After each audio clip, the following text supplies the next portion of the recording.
Ford had produced a phenomenal almost 1.3 million Mustangs from spring of 1964 to the end of the 1966 model year. When Ford released an updated Mustang for 1967, it was a gamble. If Ford didn't get the updated styling right, it would have seriously impacted sales, especially considering that 1967 was the year when the Chevrolet Camaro and Pontiac Firebird first entered the market to compete with the Mustang.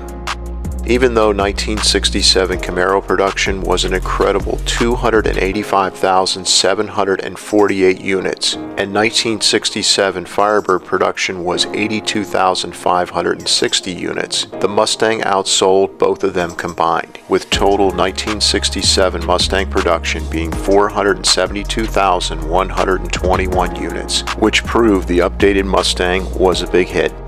However, due to the new competition, Mustang production had dropped from the 1966 Mustang's production total of 607,568 units, which was Mustang's highest volume production model year ever.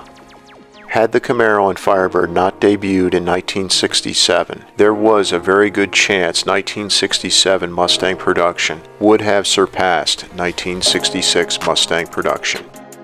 Not to mention, starting in 1967, Ford gave its Mercury division a version of the Mustang called the Cougar. With 1967 Cougar production being 150,893 units, it's a safe assumption it also stole potential buyers away from the 1967 Mustang.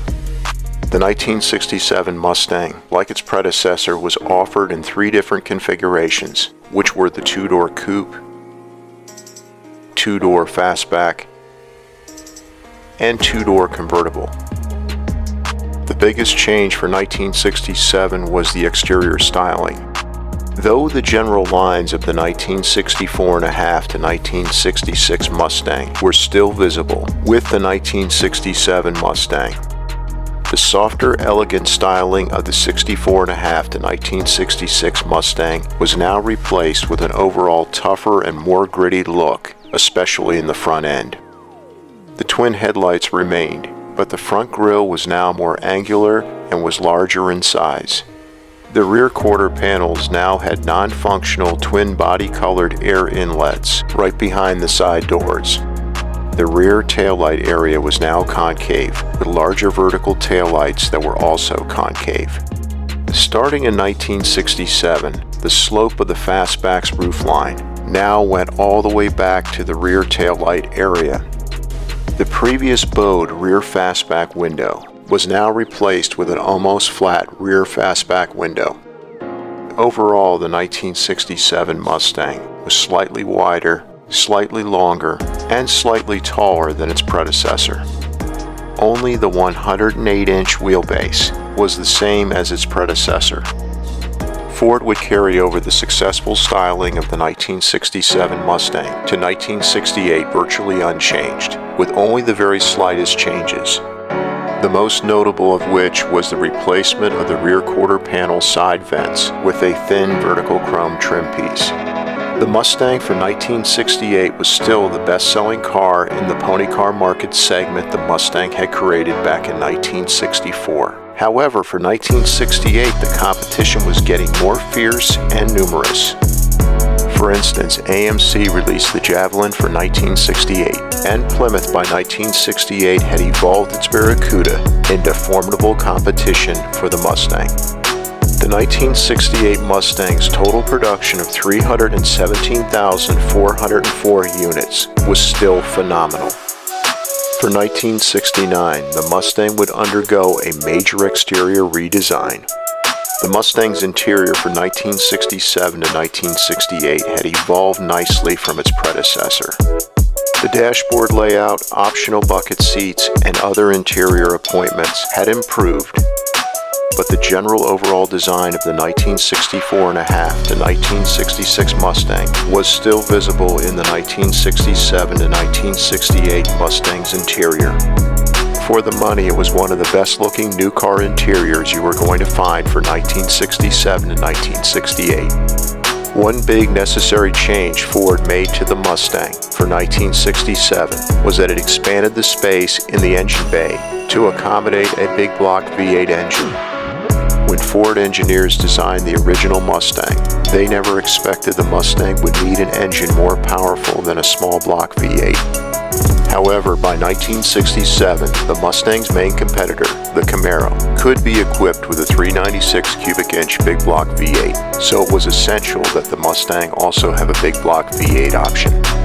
For 1967 to 1968, Ford's big block 390 cubic inch V8, which was rated at 320 gross horsepower for 1967 and 325 gross horsepower for 1968, became the Mustang's mainstay big block V8 during these model years.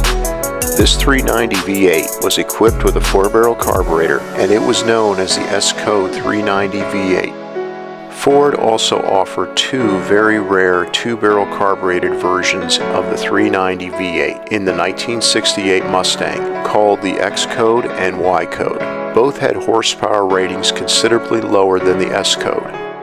When the S-Code 390 V8 powered Mustang had the optional GT or GTA package, it really looked the part of a true performance car. However, when the Mustang transitioned into a legendary performance car was when the big block 428 cubic inch Cobra Jet V8 was offered as an option during the 1968 model year. It had a factory rating of 335 gross horsepower, which was very underrated. True engine output was at least 20% more, somewhere around 410 gross horsepower.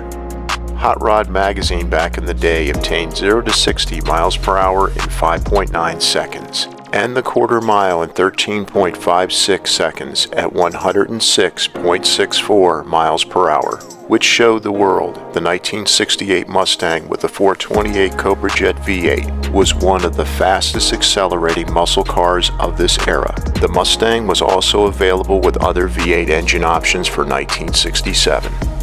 For 1967, a small block 289 cubic inch V8 was available in 3 different output levels: 200, 225, and 271 gross horsepower. Only a 195 gross horsepower 289 V8 was available for the first few months of the 1968 model year. There was a new small block 302 cubic inch V8, which was available for 1968 in 2 output levels, 210 and 230 gross horsepower. The standard engine in the 1967 to 1968 Mustang was the 200 cubic inch straight 6-cylinder engine, which was rated at 120 gross horsepower. The low-volume 1967 to 1968 Shelby GT350 and GT500 Mustangs were the ultimate performance Mustangs. The 1967 Shelby GT350 was equipped with a 306 gross horsepower 289 cubic inch V8, and the 1968 Shelby GT350 was equipped with a 250 gross horsepower 302 cubic inch V8. Shelby offered an optional Paxton supercharger for both of these GT350 engines, which provided a nice horsepower boost. The 1967 to 1968 Shelby GT500 was equipped with a 355 gross horsepower 428 cubic inch V8. The 1968 Shelby GT500 KR was powered by the 428 Cobra Jet V8, and just like the 1968 Mustang equipped with the same engine, it was factory rated at 335 gross horsepower, but in reality generated around 410 gross horsepower. Ford's 1967 update of the Mustang proved to be a big success.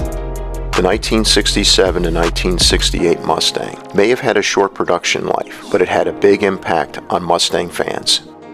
Overall, it was a great looking and very sporty car, which offered a lot for the money. However, its biggest impact was that it was the first Mustang to prove the Mustang could be a true high-performance car.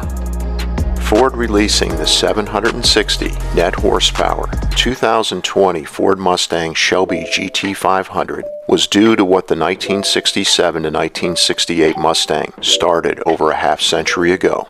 The 1964.5 to 1966 Mustang may have started the Mustang phenomenon, but it was the 1967 to